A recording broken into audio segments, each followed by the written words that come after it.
Good synergy with the last email. Chris from Kent, in the UK. I love to synergize. Yeah. Recently on Twitch, there has been an advertisement for Clash Royale, which involves two streamers getting legendary cards from a random chest and showing their ensuing excitement. There is no in-game footage, and I cannot say that any recent advert, that's how you know it's a British email, has put me off playing a game more than this one. Yeah. Historically, which terrible advertisements have soured your view of a game? Dead Space 2, we showed it to your grandma. Like, here's their reaction. And it's like, oh, it's so violent. Oh, I forgot about like, that it one. felt like a Sega Genesis era ad. Like, oh, Mortal Kombat's violent. Yeah. Like, but it was Dead Space 2. Weird. Yeah, Like this really Alice great from the Brady game. Bunch. most of the ads I can think of when I read this email are from the 90s, from that era. Yeah. That's what made the Dead Space one so bad. Yeah. Because it seemed like it would have been bad back then. Was but there- this was 2011 or I don't whatever remember the the fuck it was. ad, but was there nothing tongue-in-cheek about it? Like they knew they were referencing this shitty I think they era? were pretty straight-faced. Yeah. It was just like, it's the most violent, hardcore game. We showed it to your parents. I think the twist on it was that they were just doing kind of like a YouTube reaction video style. Okay. It was, less about harkening back to the old era, but yeah, the attitude of it certainly did. Like, it didn't seem like a intentional parody of anything. Right. Yeah. I'd say whatever. Maybe this isn't fair because I was already kind of pushed away from this game pretty far by everything else they've done up to this point. But that fucking Mighty Number 9 trailer. I didn't watch that. boy. I just saw everybody losing their minds It's over rough. what's so bad about it. It's just like the narrator. The narrator is a fucking goon. Oh, that's the one with the anime fan on prom night stuff. Yeah, right? yeah. Okay. And like Yes. that, whatever. That line's fucking terrible. But Yeah. like top, and also the game looks like shit. Yeah. That's like not they're good to hear. showing off stuff, going like, you could do this, and like, okay, that looks like garbage. You can also do this. Okay, fuck that. You can also do this. Like, okay, this is like, as someone who has liked Mega Man games in the past, you are pushing me even further away from this game. That felt really 90s too at the beginning. It's like, hey, you watching this trailer on the internet. It's Right. like, okay, this fourth wall breaking lame attitude, dude. Just fucking dumb. Just a dumb, so out of touch with everything ever. That whole thing is so weird because you wanted to root for it so much when it happened. You know, it was like, well, they don't own Mega Man, but they're going to make a new Mega Man game. Destroyed 200% of the goodwill that they had based on, hey, we're making this spiritual successor to Mega Man. Like everything they've done along the way with that Kickstarter and just like the demos they've put out and the quality of those demos and just then how running that game's another looking Kickstarter now. Yes, that is like a textbook case. It's like a year late or more. They've delayed it like 3 times. I don't even know when it's coming out at this point. I just want it to come out so we don't ever have to talk about it again. Maybe it'll be great. I mean, except that like having played a little bit of it a while ago, like that doesn't seem like a good game. On top of all this, I think most of the bad advertisements in video game history are print. There are a lot of really, like, the obvious. Oh, like, sure. Daikatana is the obvious one. Like, yeah. I saw a weird one. I was going through my old game magazines over Christmas or something, and it was for one of the Activision Crash Bandicoots, like Mind Over Mutant or whatever the fuck it was. Yeah. And the ad was like something about like, how much action was in the game. And they've got Crash Bandicoot in bed with a bunch of human-looking ladies, like in lingerie. It's like, why are we trying to sell this game by saying Crash is getting laid a lot? Sex sells, right? Yeah. That's the mentality that's led to so many fucking. That was a Crash that was dumb. Bandicoot? Yeah. Well, that's not that far removed from like all the fucking Lara Croft stuff. Oh, yeah.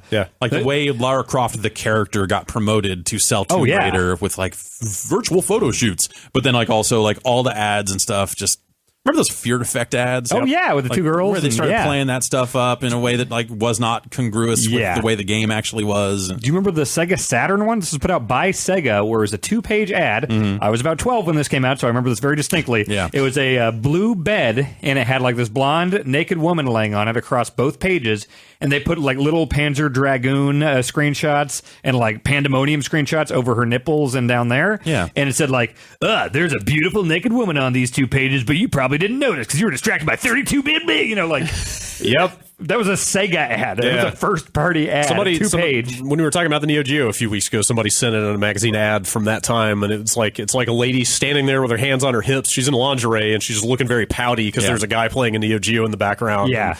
And the line is, he used to want to put his hands all over me. Yep. Then he got a Neo Geo. There were lots of those ads, like in every issue of EGM and Game Informer and stuff back in like the mid '90s. That was how you marketed games. It's like there's such a long history in this country certainly, but I imagine all over the world of just like, here's a girl standing next to a thing we're trying to sell you. Yeah. Dumbass. You're an idiot. You'll be fooled by this, you fucking rube. Look at this car. These ladies are laying on this car. Oh.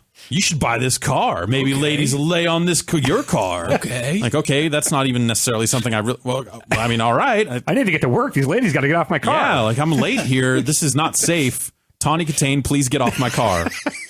That feels like a very mid-90s thing to me. Like I try to think back to, like, I was less fully formed in the 80s, but from what I can remember of video game marketing in the 80s, it was nowhere near as salacious and shitty. Yeah. There are you can go dig into arcade flyers, that they use to sell operators' machines, and it's like, here's a girl standing next to a computer space cabinet. That's fair. I guess there was some of that stuff. But I think back to the Mario 3 TV commercial was pretty awesome. And not shitty. Yeah. But that was on TV. Like maybe like there was that era in the middle there where it's like, we're marketing to kids now, so we need to clean this stuff up. Yeah. And then it got weird. But whatever. I'm saying, like, you go back to the 50s of, here's a girl in bikini standing next to a thing. Well, like, that's got a huge history. Obviously, that's been around forever. But the question is then, when did they decide it was appropriate to apply that to video games, or when would that be effective? Yeah. And it was like the 90s is when that happened. Yeah, it seems like it happened with arcade cabinets to a certain extent because those used to be like sort of adult focused, and then video games were for kids for a good long time, and then the 90s they kind of came out of that and said, like, we need to be edgy. I think it was like Dead or Alive 3 on Xbox, which was a launch game